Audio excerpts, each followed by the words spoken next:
মোয়ানার সেই জাদুকরী দুনিয়া এবার জীবন্ত হয়ে ফিরেছে বড় পর্দায়।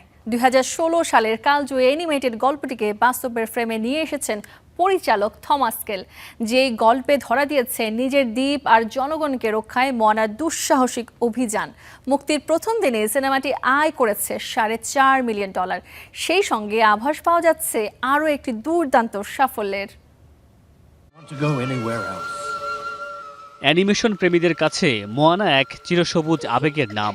2016 সালে ডিজনির জনপ্রিয় মিউজিক্যাল অ্যাডভেঞ্চার চলচ্চিত্রটি মুক্তির পর বিশ্বজুড়ে তুমুল সাড়া ফেলে। প্রায় $700 মিলিয়ন আয় করা সিনেমাটির জনপ্রিয়তা আরও বাড়িয়ে দেয় 2024 সালে মুক্তিপ্রাপ্ত মোয়ানা 2, যা বক্স অফিসে আয় করে $1 বিলিয়নেরও বেশি। এবার সেই জনপ্রিয় গল্প ফিরেছে নতুন রূপে। অ্যানিমেশনের গণ্ডি পেরিয়ে লাইভ অ্যাকশন সংস্করণে বিশ্বজুড়ে মুক্তি পেয়েছে মোয়ানা। একই দিনে বাংলাদেশের সিনেপ্লেক্সেও মুক্তি পেয়েছে বহুল প্রতীক্ষিত এই চলচ্চিত্র।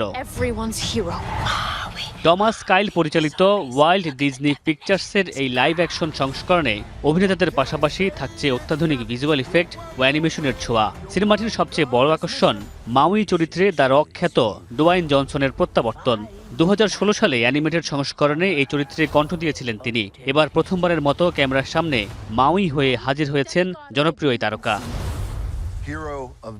অন্যদিকে বিশ্বের 32,000-এর বেশি আবেদনকারীর মধ্য থেকে মোয়ানা চরিত্রে নির্বাচিত হয়েছেন নবাগত অভিনেত্রী ক্যাথরিন লাগাইয়া।